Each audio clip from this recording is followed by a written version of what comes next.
The small town of Ravensbrück had always been cloaked in a shroud of mystery. Nestled deep within the forests of New England, it was a place where time seemed to stand still. The town's history was rich with tales of the supernatural, and the most notorious of all was the legend of the Grayson Mansion. The mansion had stood on the outskirts of town for over a century, abandoned and decaying, yet somehow untouched by the ravages of time. It was said that the mansion was cursed.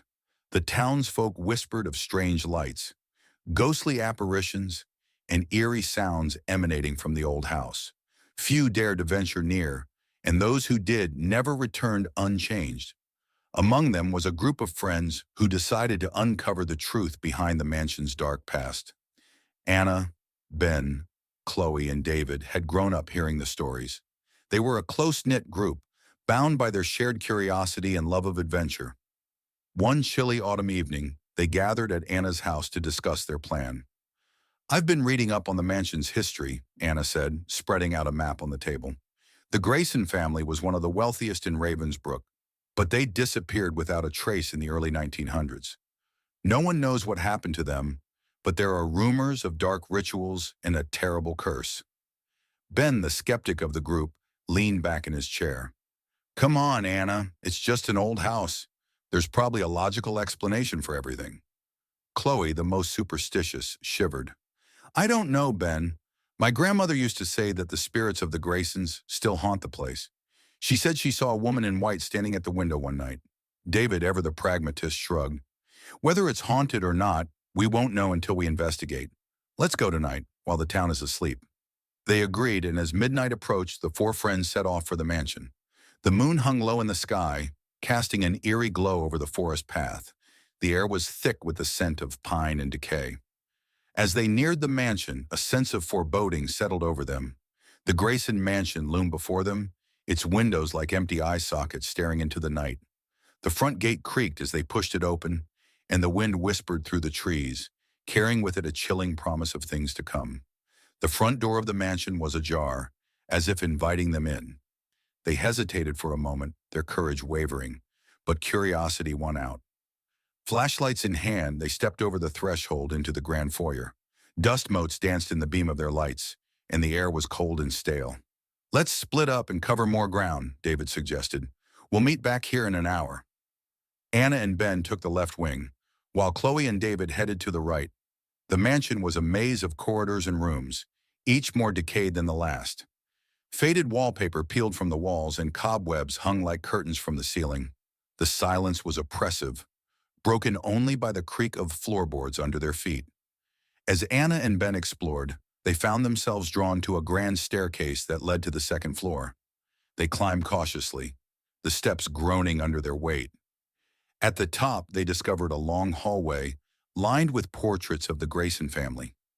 The eyes of the painted figures seemed to follow them, watching their every move. In one of the rooms, they found a dusty old diary. Anna carefully opened it, and as she began to read, a chill ran down her spine.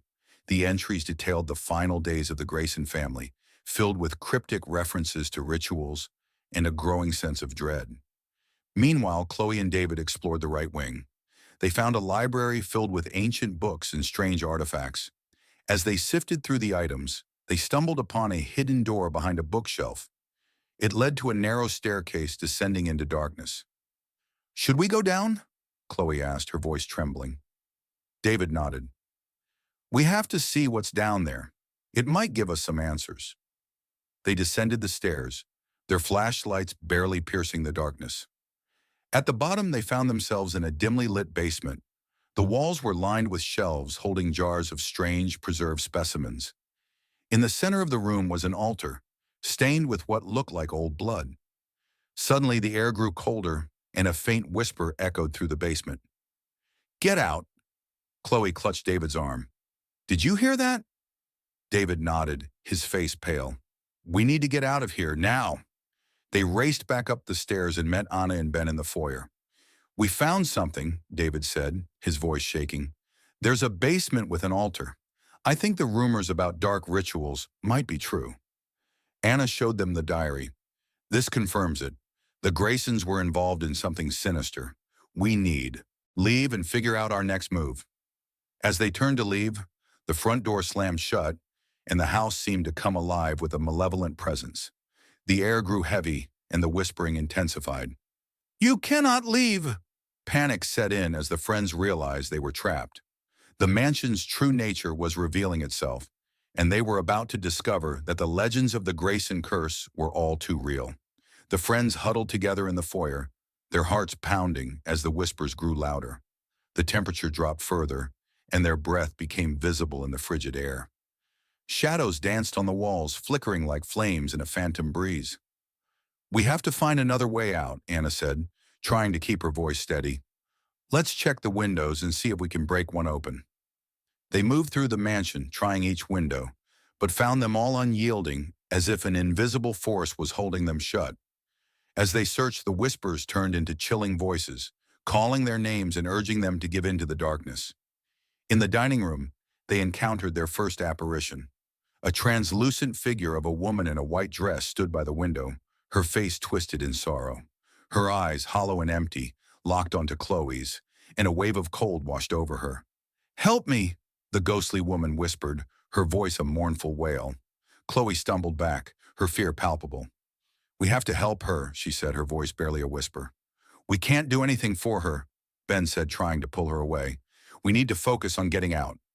But the mansion had other plans. As they moved through the rooms, more apparitions appeared. Members of the Grayson family, their expressions ranging from despair to rage.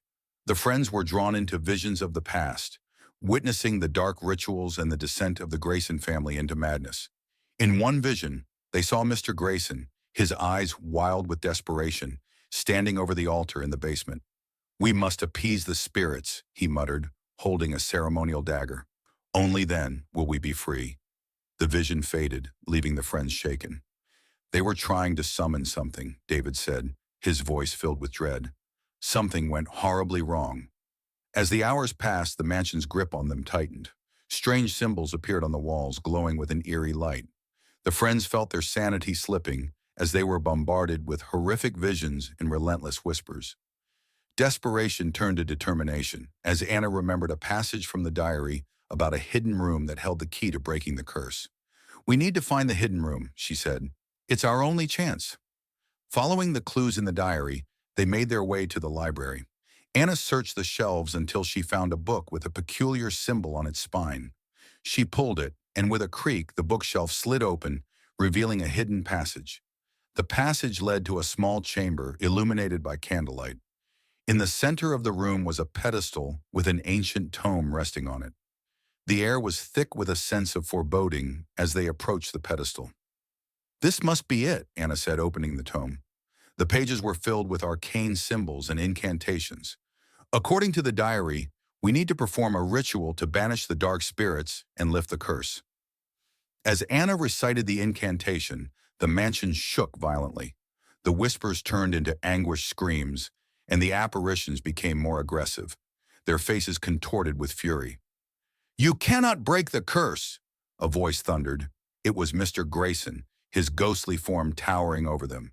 "You will suffer as we did." But Anna continued, her voice steady. The symbols on the walls glowed brighter, and a blinding light filled the room. The spirits howled in agony as the light intensified, and then, suddenly, there was silence. The light faded, and the friends found themselves standing in the now silent mansion. The oppressive atmosphere had lifted, and the air felt warm again. The curse had been broken. Exhausted but relieved, they made their way to the front door. This time it opened easily, and they stepped out into the cool night air. As they walked back to the village, they looked back at the mansion one last time. It stood silent and empty, its dark history finally laid to rest.